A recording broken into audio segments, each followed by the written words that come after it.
Oklahoma adopted its own state policy authorizing capital punishment in 1976. The first execution did not happen until 1990, and the state has put 123 prisoners to death since then. One federal execution has also been carried out in Oklahoma. The execution followed the state's controversial decision to restore capital punishment in 2021 after bungled executions called its protocols into question. A man convicted of killing 2 people in Oklahoma more than 2 decades ago was executed Thursday, the 4th of April 2024, marking the state's first execution of the year. Michael Dewayne Smith received a lethal injection at the Oklahoma State Penitentiary in McAlester, and was pronounced dead at 10:20 a.m. Smith, 41, was sentenced to death in Oklahoma after his convictions 2 decades ago in the murders of Janet Moore, a 41-year-old mother, and Sharath Pulluru, a 22-year-old store clerk.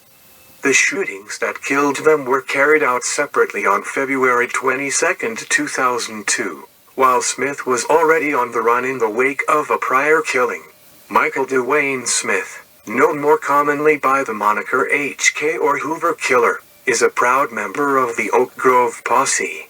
According to Michael Dewayne Smith, as a kid you are surrounded by the gang members, or people affiliated with gangs. Michael Dewayne Smith would have rather been an athlete in college than a member of an Oklahoma City street gang. It was the community I was in. That was the culture. It was one of the biggest regrets of my life, actually. Smith was convicted at trial of first-degree murder for 2 fatal shootings on February 22, 2002. Jurors agreed he should be executed for both deaths. The first victim, Janet Moore, 40, was shot once at her apartment. The second victim, Sharath Pulluru, 24, was shot 9 times at a convenience store and doused with lighter fluid and set on fire.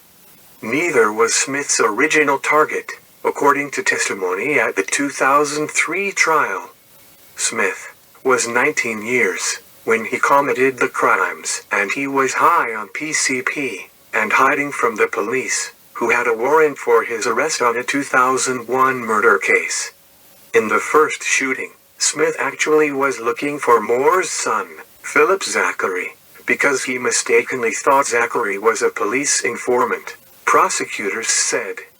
"It's her fault she died," Smith told police. "She panicked and she got shot. She like, help. Help. I'm like, I had to. I had no choice."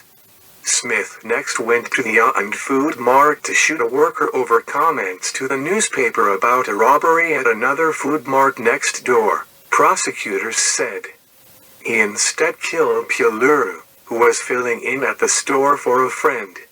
"I let him know, like, this is for my little homie that's dead," he told police.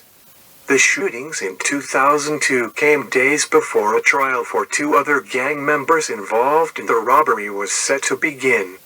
Smith confessed to his roommate and a neighbor before his arrest, according to their testimony at his trial. Smith was convicted at a separate trial of second-degree murder for the fatal shooting of Otis Payne outside an Oklahoma City club on November 24, 2001.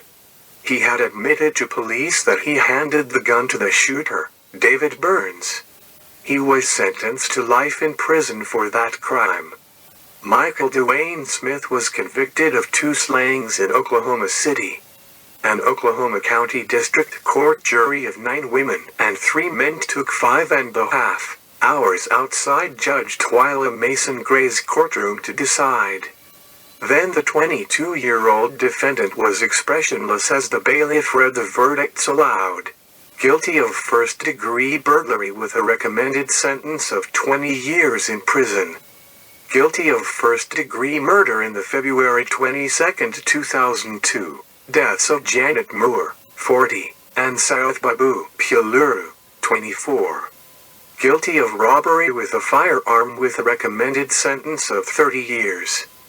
guilty of first-degree arson with a recommended sentence of 35 years, plus a $25,000 fine.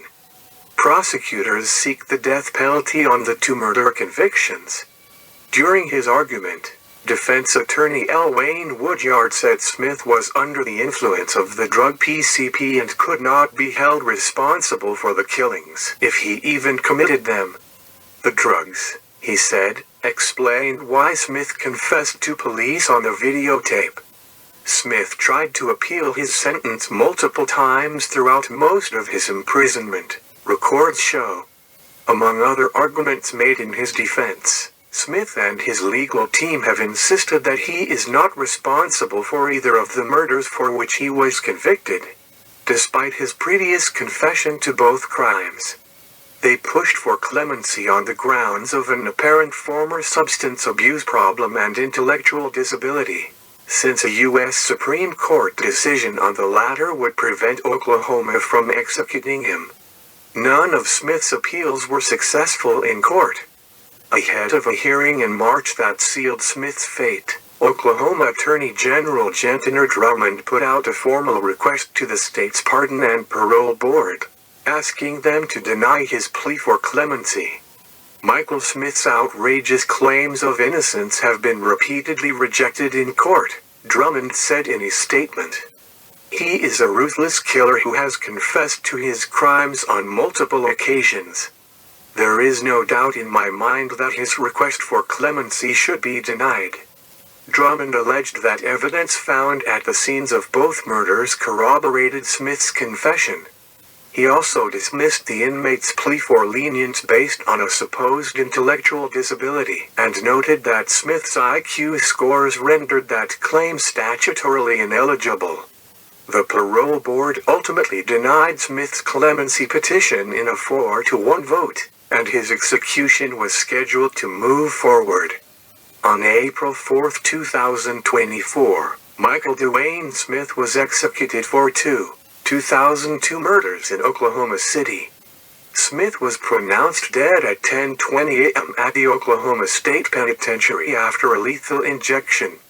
He was 41. He declined to make a last statement, saying, "Nah, I'm good." Smith was pronounced dead at 10:20 a.m. at the Oklahoma State Penitentiary after a lethal injection.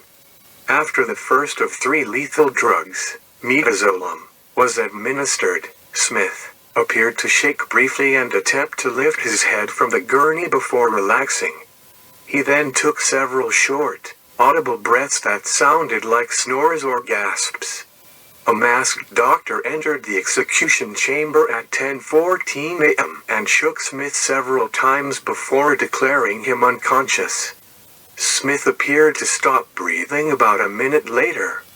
The doctor re-entered the execution chamber at 10:19 a.m. and checked for a pulse before Harp announced the time of death. Smith was among 43 prisoners on death row in Oklahoma. He was the first executed there this year, and the 12th since the state resumed capital punishments after a 7-year break in 2021. That hiatus came in response to a string of botched lethal injections in 2014 and 2015, particularly the bungled execution of Charles Warner, a former death row inmate who witnesses said suffered excessively in the death chamber.